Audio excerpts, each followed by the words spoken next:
جو یہاں پہ اٹھایا گیا اقدام ہے وہ بالکل ٹھیک ہے. اپوزیشن جو ہے وہ ملی ہوئی ہے بہت سارے لوگوں کے ساتھ, وہ بین الاقوامی سطح پہ ایک پروپیگنڈا کر رہی ہے. اگر وہ آج کوئی کالم وہاں پہ لکھ دیا جاتا ہے, کوئی اداریہ وہاں پہ لکھ دیا جاتا ہے, تو یہ یاد رکھیے کہ کیا ہم دوسروں کو اپنے ملک میں دخل اندازی کا پورا موقع فراہم کر رہے ہیں؟ کیا ہمیں یہاں پہ مل بیٹھ کے فیصلے نہیں کر لینے چاہیے؟ ہمارے تحفظات بہت سے ہوں گے, بطور صحافی بھی حکومت سے بہت سے تحفظات ہوں گے. ہمارے تحفظات اپوزیشن کے ساتھ بھی ہوں گے کہ جب وہ حکومت کے اندر تھی تو اس نے کیا اقدامات اٹھائے. ہمارے تحفظات عدلیہ کے ساتھ بھی ہوں گے کہ جو فیصلے سنائے جا رہے ہیں وہ کیا ہے. لیکن کیا ان تحفظات کے اوپر بین الاقوامی سطح سے ڈکٹیشن پاکستان میں آنی چاہیے, یا ہمیں اس گھر کے رکھوالے, اس گھر کے مکین کے طور پہ خود بیٹھ کے یہ فیصلہ کرنا ہے کہ ہمیں اپنی عادات و خصائل کو تبدیل کرنا ہے, ہمیں اپنے اقدامات کو تبدیل کرنا ہے؟ ہم یہاں پہ اگر آج بیٹھ کے یہ فیصلہ کر لیں گے کہ تم نے غلط کیا, میں ٹھیک کر رہا ہوں, یا میری غلطی یہ تھی, اس کے اوپر مجھے معافی مانگنی چاہیے یا اس کے اوپر نظر ثانی کرنی چاہیے, اس سے حالات بہتر ہوں گے کہ آج امریکہ بیٹھ کے ہمیں ڈکٹیشن دے دے. کل ہم اس کی ڈکٹیشن قبول نہیں کر رہے تھے, کل یہ حکومت بیٹھی ہوئی یہ باتیں کر رہی تھی جو اس وقت کی اپوزیشن تھی, بلاول بھٹو زرداری صاحب, شہباز شریف صاحب, یا خواجہ آصف صاحب, یا دیگر اور رہنما, کہ یورپی یونین سے کیوں ہم اپنی جو تعلقات کی بنیاد کے اوپر خراب کریں اپنی معیشت کو, ہم کیوں ان بیانات کے تناظر میں امریکہ کے ساتھ جو اپنی اسٹریٹجک پارٹنرشپ ہے اس کو خراب کریں, کیوں ہم بین الاقوامی سطح کے اوپر اپنے روابط کو مسخ کریں, کیوں ہم خارجہ پالیسی کے محاذ کے اوپر اپنے آپ کو تنگ نظر پیش کریں. یہ اس وقت لوگ کہہ رہے تھے, اور اب آ کے وہ یہ کہتے ہیں کہ ان کو باتیں نہیں کرنی چاہیے, تو اس وقت بھی یہ باتیں نہیں کرنی چاہیے تھی. اگر تب مفادات عزیز تھے تو اب کے مفادات کے بارے میں بھی باتیں اور طریقے سے ہونی چاہیے. تو ہمیں بیٹھ کے یہ فیصلہ کرنا ہے کہ ہم نے کس سمت کو جانا ہے, ہمیں بیٹھ کے یہ فیصلہ کرنا ہے کہ ہمیں آپسی مسائل یہاں پہ ٹیبل ٹاک کے ذریعے حل کر رہے ہیں یا پھر اس سے بیرونی دباؤ کی ڈکٹیشن لینی ہے. اب یہاں پہ بہت ساری اور باتیں ہیں کہ یہ جو مذاکرات چل رہے ہیں, یہ مذاکرات کے پیچھے بھی کوئی اور ڈکٹیشن ہے, کوئی دباؤ ہے, مستقبل قریب کے خدشات ہیں جس کی بنیاد کے اوپر یہ سارا کچھ ہو رہا ہے. تو ایسی باتیں چھوڑ کے کچھ اپنی نرم مزاجی اپنانی چاہیے, لفظوں کے اندر بدلاؤ لے کے آنا چاہیے. خواجہ آصف صاحب این اس موقع کے اوپر کہ جب مذاکرات کا عمل چل رہا ہے, بطور وزیر دفاع, وزراء کی باتیں اور ہوتی ہیں, عام سیکنڈ ٹیئر لیڈرشپ کی باتیں اور ہوتی ہیں. وہ آج انہوں نے ایک لمبا چوڑا بیان دیا ہے کہ عمران خان نے وفا کس سے کی ہے, اس نے تو اپنوں کو بھی دغا دیا ہے, کس ایک کو اس نے چھوڑا ہے. تو جب آپ اس طرح کی باتیں کریں گے تو پھر وہ جو ٹیبل کے اوپر آپ نے گفت و شنید کرنی ہے اس کے نتائج کیا نکلیں گے؟ میں نے کل فیصل چودھری جو پاکستان تحریک انصاف کے رہنما, فواد چودھری صاحب کے چھوٹے بھائی ہیں, بانی پی ٹی آئی کے اکثر کیسز کے اندر ان کے ذاتی وکیل ہیں اور پاکستان تحریک انصاف کو قانونی معاونت بھی فراہم کرتے ہیں, میں نے ان سے کل ایک سوال پوچھا. میں نے کہا جی یہ بتائیے کہ ڈیل شیل والا تاثر ہے کیا, اس طرح کی کوئی بات ہوئی؟ انہوں نے کہا جی خود ریویل کیا ہے بانی پاکستان تحریک انصاف نے کہ مجھے کہا گیا کہ بنی گالہ میں رہ لو, مجھے کہا گیا کہ پشاور منتقل ہو جاؤ, باہر جانے کی باتیں ہوئیں, لیکن میں نے یہ ساری ڈیل جو ہے نا میں نے اس سے انکار کر دیا. تو میں نے ان سے یہ سوال کیا, میں نے کہا جی یہ بتائیں کہ یہ ڈیل جو ہے یا یہ آفر جو ہے یہ کس کی طرف سے ہوئی تھی, حکومت کی طرف سے؟ تو انہوں نے آگے سے یہ جواب دیا کہ جی حکومت کے پاس اتنی پار ہے کہ وہ یہ بات کر سکے. تو میں نے ان سے ایک عامیانہ سا, سادہ سا, معصومانہ سا سوال کیا. میں نے کہا جی یہ بتائیں کہ پچھلے دنوں میں آپ کہتے تھے حکومت کے ہاتھ میں کچھ نہیں ہے, مذاکرات ان سے نہیں کریں گے, ہم طاقتور لوگوں سے مذاکرات کریں گے. اور میں نے کہا بقول آپ کے وہ آفر بھی طاقتور لوگوں نے کی ہے, آپ ان کی آفر کو ڈکلائن کر کے آپ آ گئے حکومتی سائیڈ کے اوپر کہ ان کے ساتھ مذاکرات کر لیں. تو انہوں نے ایک انکشاف کیا, انہوں نے کہا جی یہ مذاکرات بھی کسی مذاکرات کا نتیجہ, یعنی وہ یہ تاثر دے رہے ہیں کہ اس ضمن کے اندر جو بھی کچھ چیزیں ہوں گی وہ بہتری کی طرف ہوں گی. پھر انہوں نے یہ حوالہ دیا کہ آپ کو سبھی کے لہجے تبدیل ہوئے ہوں گے, ادارہ جاتی اعلامیے تبدیل ہوتے دکھائی دیں گے. میں نے کہا آپ کے سیکرٹری اطلاعات جو ہیں وہ تو ادارہ جاتی اعلامیے کے اوپر اور پریس بریفنگ کے اوپر تحفظات کا اظہار کر رہے تھے. انہوں نے آگے سے یہ جواب دیا کہ ان کو کیا معلوم, میں لیگل سائیڈ دیکھتا ہوں اور لیگل سائیڈ کے تناظر میں بہتر جانتا ہوں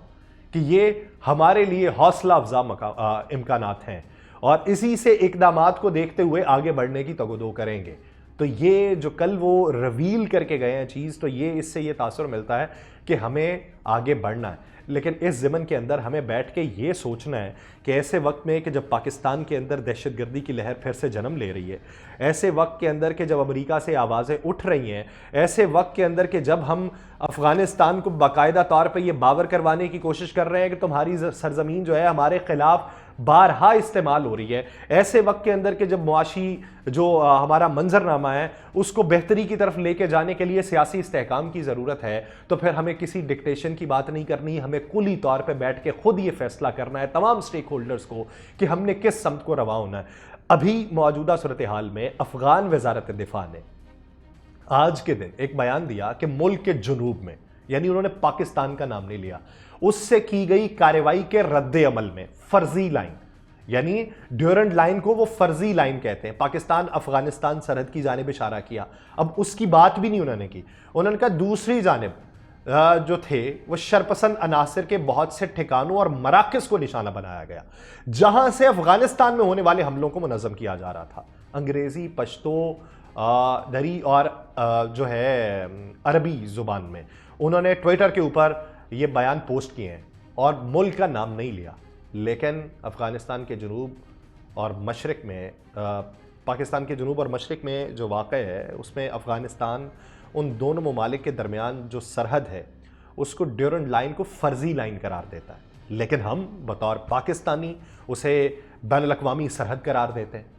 ان کا موقف جو بھی ہو ہمارے لیے تو وہ سرحد ہے اور ہم تو اس کا دفاع کرنے کا حق بخوبی رکھتے ہیں،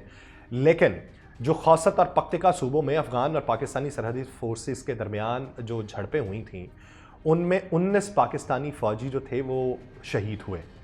پاکستان کی جانب سے جو پھر پختکا کے ضلع ڈنڈ پتن میں جو اٹیک کیا گیا جسے سرجیکل سٹرائک بھی کہا جاتا ہے اور جس کے تناظر میں پاکستانی فوج اس ضمن کے اندر کارروائی کر رہی تھی کہ ٹی ٹی پی کے وہ ٹھکانے جہاں پہ ان کے سیلز موجود ہیں اور وہ پاکستان کے اندر شدت پسندی اور دہشت گردی کے لیے سرگرم عمل ہیں، تو افغان حکام کے بیان پہ تاحال آج کی کارروائی پہ تو کوئی باضابطہ بیان نہیں آیا، لیکن جو حکومت کا تو نہیں آیا، لیکن عسکری ذرائع یہ بتاتے ہیں کہ 27 اور 28 دسمبر کی جو درمیانی رات تھی 20 سے 25 جو دہشت گرد تھے انہوں نے افغان طالبان کی جو سرحدی پوسٹ تھیں ان کو استعمال کیا۔ ضلع کرم اور شمالی وزیرستان میں 2 مقامات سے پاکستان میں دراندازی کی کوشش کی گئی جسے سیکیورٹی فورسز نے بروقت کارروائی سے ناکام بنایا، اور ذرائع یہ بھی بتاتے ہیں کہ 28 دسمبر کی صبح حملہ آوروں نے دوبارہ افغان طالبان کی پوسٹوں کا استعمال کرتے ہوئے دراندازی کی کوشش کی، لیکن ناکامی پر شدت پسندوں اور افغان طالبان نے مل کے پاکستانی پوسٹوں پہ بلا اشتعال بھاری ہتھیاروں سے فائر کھول دیا۔ پاکستان نے اس بلا اشتعال فائرنگ کا بھرپور جواب دیا ہے اور مؤثر جوابی کارروائی میں وہاں پہ ہلاکتوں کی بھی اطلاعات ہے اور متعدد زخمی ہونے کی بھی اطلاعات ہے۔ خوش قسمتی ہماری یہ ہے، خدا کا شکر ہے کہ پاکستانی سیکیورٹی فورسز کا کوئی جانی نقصان نہیں ہوا، لیکن افغان وزارت دفاع کا جو بیان تھا وہ 24 اور 25 دسمبر کی رات پاکستان کی جانب سے جو سرجیکل سٹرائک ہوئی تھی اس کے بعد آیا تھا، اور ہفتہ وار پریس بریفنگ میں پاکستان کی ترجمان دفتر خارجہ نے ممتاز زہرا بلوچ صاحبہ نے منگل کے فضائی حملوں کی تصدیق کرنے سے تو انکار کر دیا تھا، لیکن انہوں نے کہا تھا پاکستان اپنے عوام کی سلامتی کے لیے پرعزم ہے اور اس کے سیکیورٹی اور قانون نافذ کرنے والے ادارے سرحدی علاقوں میں سرگرم دہشت گرد گروپس کے خلاف ٹھوس خفیہ معلومات کی بنیاد کے اوپر کارروائیاں کرتے ہیں۔ اب اس ضمن کے اندر ہمیں بیٹھ کے یہ سوچنا ہے، پاکستان کے وزیر اعظم بھی جب یہ کہہ رہے ہیں کہ ہم نے افغان حکومت کے اوپر زور دیا ہے کہ وہ اپنی سرزمین سے کالعدم ٹی ٹی پی جو ہے اس کے خلاف کارروائیاں کرے یا اس کی پاکستان کے اندر کارروائیوں کو روکے، اور ٹی ٹی پی کا جو ناطقہ ہے وہ مکمل طور پہ بند کرنا ہوگا، انہیں کسی صورت پاکستان کے بے گناہ عوام کے ساتھ کھیلنے کی اجازت نہیں دی جا سکتی، ان کو مارنے کی اجازت نہیں دی جا سکتی، یہ ہماری ریڈ لائن ہے۔ اور کل D G I S P R نے بھی کہا تھا کہ افغانستان پاکستان کا برادر پڑوسی ملک ہے اور اسے چاہیے کہ وہ خارجیوں اور دہشت گردوں کو پڑوسیوں پر فوقیت نہ دے۔ پاکستان کی سرحدوں پر موجود خطرات کے حوالے سے انہوں نے کہا کہ پاکستان نے افغانستان میں قیام امن کے لیے کوششیں کی ہیں اور پاکستان کی تمام تر کوششوں کے باوجود افغان سرزمین سے دہشت گرد پاکستان میں دہشت گردی کر رہے ہیں اور اس کے تانے بانے افغانستان تک جاتے ہیں اور دہشت گردوں کے نیٹ ورکس کو ختم کرنے میں کوئی کسر نہیں اٹھا رکھیں گے۔ جب ہم اس عزم کا اظہار کر رہے ہیں تو پھر ہمیں بیٹھ کے خوشی کے شادیانے نہیں بجانے چاہیے ہمارے حق میں کسی نے بول دیا، حکومت کے خلاف بول دیا۔ ٹھیک ہے، پہلے ایک پولیٹیکل طور کے اوپر یہ چیزیں ضروری تھیں اور وقت کی ضرورت کے ساتھ ساتھ آپ کو یہ لگا کہ ہماری حمایت میں بات ہو رہی ہے تو کم و بیش جو کر رہا ہے اسے تو کرنی چاہیے, ہم اس کو خوش آمدید کہیں گے. لیکن ایسے وقت میں کہ جب پاکستان کو سرحد کے اوپر بھی جو پیچیدہ معاملات کا سامنا ہے, تو پھر ہمیں یہ بیٹھ کے سوچنا ہے کہ اپنی خارجہ پالیسی میں ہم نے یک زبان ہو کے بولنا ہے یا بٹوارے میں بولنا ہے. بٹوارے کا فائدہ ہمیشہ دشمن اٹھاتا ہے. ہم نے امریکہ کو کس حد تک دوست پایا ہے, یہ ہمیں سوچنا ہوگا. ٹھیک ہے ہمارے اسٹریٹجک تعاون اس کے ساتھ ہیں, لیکن وقت کے ساتھ ساتھ وہ آنکھیں کیسے پھیرتا ہے. تو یہ سوچنا ہے کہ ہمیں ایکا کر کے جواب دینا ہے یا ٹولیوں میں بٹ کے جواب دینا ہے. تو اگر یہ مذاکرات کسی اور مذاکرات کا نتیجہ ہے تو ہم یہ امید کرتے ہیں کہ حوصلہ افزائی اس کے نتائج نکلیں, اور ہم یہ بھی امید کرتے ہیں کہ اس طرح روزانہ کی بنیاد کے اوپر اس کو سبوتاژ کرنے کے لیے کوئی بیان نہ آئے. مجھے دیجیے اجازت. اللہ نگہبان.